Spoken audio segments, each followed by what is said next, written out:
Well, we're talking about the merger of two schools. I've got the minister responsible now for this, and we've been hearing from the lady, St Thomas's and Scoill Vallajeelt. I was saying to her, it seemed very late in the day for having this conversation, because I remember we talked to you months ago last year to show it. Okay, let's go back. You're being economical with the truth. Let's deal with that one, because you had just these two letters or whatever, but clearly they were signed by lots more people than that. Right? No, it's not economic with the truth.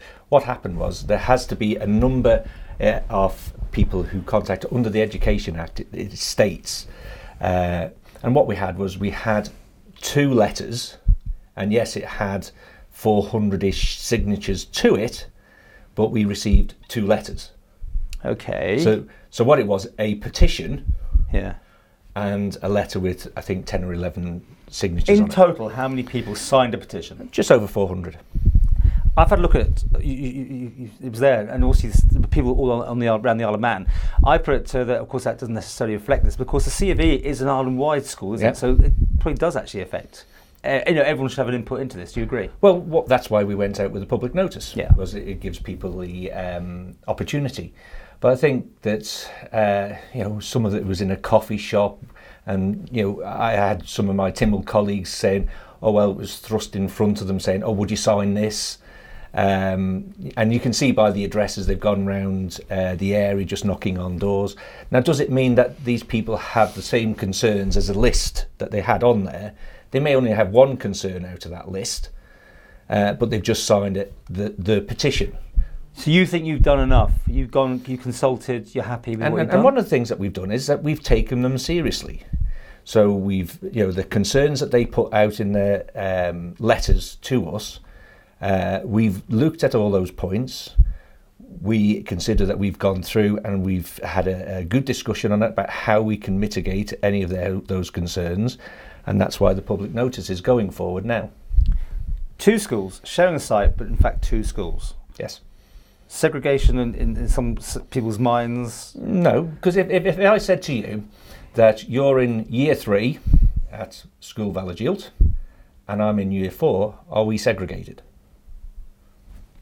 Two different schools. Two different uniforms. I'm asking, are we segregated? Because you're in one class and I'm in another class, are we segregated? But you could be in different uniforms in the different schools. Yes, and part of the thing with the uniform is that, do you think it would be fair that we would say to the parents of either school that we're going to have a new uniform if they've already got it? So over time, there may be the position that they decide that they will change the uniform and they'll have one uniform for the Vallajeelt campus. Over time, will it become one school? Well, at the time, we have to see. Is that your intention? No, I think what we've got is we've got the co-location off St Thomas's up to Vallajeelt, and we will allow the schools to run, and we will see how it develops. C of E are putting money in, right? Yes. But can you explain exactly what they're putting in? Because when that was that original thing, they hadn't been putting much money into that school at all. But they own the building, do they? Or right. Do we know who owns the building? Yes. So they own the building. Church of England? Yes. So they own the building, but it's in a trust. So it's to be sold. If it's sold, it's for educational purposes.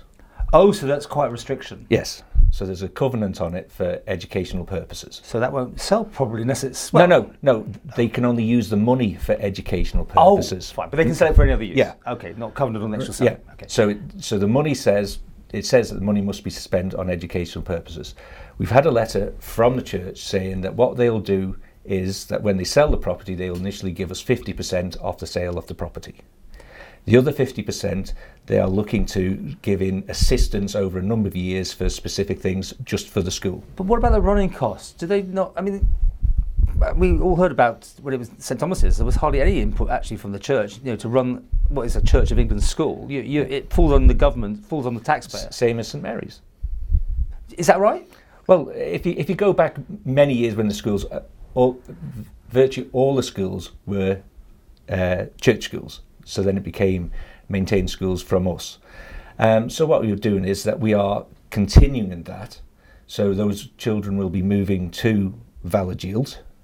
I believe that our costs will actually be smaller, because what we have is we've moved them into a school with a capacity for 350. We won't have the maintenance and all the ongoing costs. The average cost of St Thomas's was in the region of £33,000 a year. So that'll be a saving to us because we won't be having to maintain that school. So by moving up there will be that saving. And let's go back to these two schools coexisting. I mean, just from any school, there's rivalry. You accept there's always going to be rivalry. And now you have two different sorts. Will there not be an us and them situation appearing to take place? Or I mean, no one can predict the future, but the potential for that sort of situation. No, I think what we have there is that we have got two head teachers who are determined that they will make this work. They're really happy with this. They're moving forward with this. They think this is a positive move. You know, the governors have supported this as well. And you know, yes, there will be changes there, but you know, children will just go in there and play. I don't think the children will mind. You know, it's just children playing with children. But there would be rivalry. I mean, that's back to that. You know. Do you really think so? I'm just thinking of school. You know, you had houses, didn't you, just in schools? And but people have rivalry when you play games against other houses. But then that'll be no different. Fine. You know. And you haven't ruled out a merger at some point. So what happens at the minute? You're going to have two head teachers. You've got all the infrastructure for two schools. I mean, there's a data protection issue also the lady brought up. No, there's not data.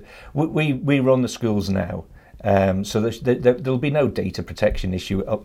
They're all going to be similar to what we've got now, because the head teacher will have her same room. So there'll be two head teachers' rooms. So any of that data will be held with them. There'll be a data controller. We have to comply with the data regulations. GDPR will be coming in, so we have to comply with that.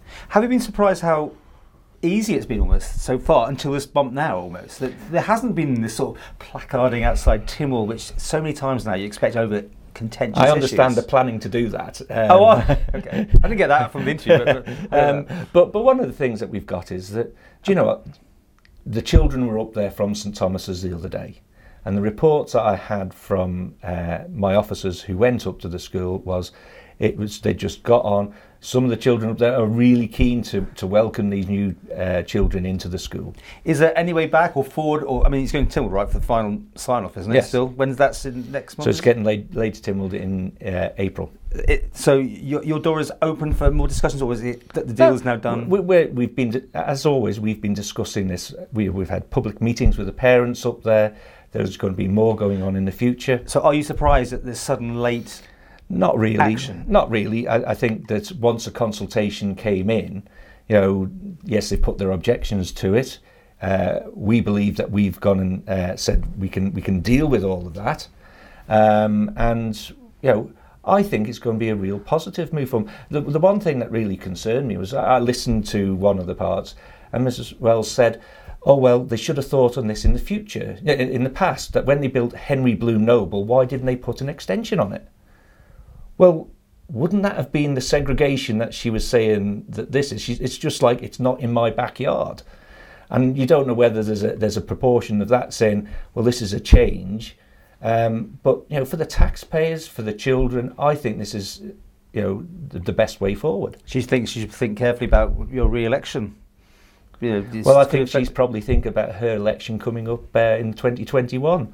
Okay, maybe we should get both around the table and have a good old discussion about this. But James, sorry, James. Close. Paul. Yeah. You were talking to him earlier. Yeah. So Paul, one of the things is that I've actually spoken to Mrs. Wells at these public meetings, and we've had these discussions, you know, and we've tried to say, look, this is how it's going to work. This is all the bits and pieces that we're going to put in place. This is what the improvement's going to be at the school. You know, we're looking at how we can deal with the traffic.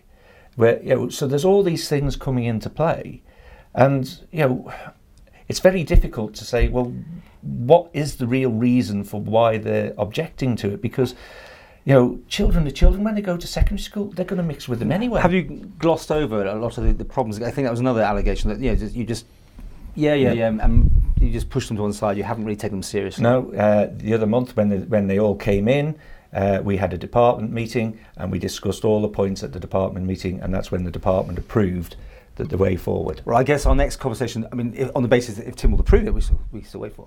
But a year in would be the time for assessments and any changes. Would you? Yes. Is that what will you be doing that? What we've said is that we're going to monitor this all the way along. This isn't just a case of right, we're going ahead with this now. We're going to keep an eye on it. The head teachers will feed backwards. We've got link advisors who will be going there all the time. So there's they go around all the schools, these link advisors. So we will be getting that feedback to us. And if there is anything that crops up, hopefully we'll be able to deal with it in a timely manner. I'm positive this is going to be a good move for the children. I think even Mrs. Wells has agreed that St Thomas's site at the moment is not fit for purpose. This is a better environment. It saves us having to build another new school, because I don't think I'd get that through Tynwald asking for so many million to build a new school.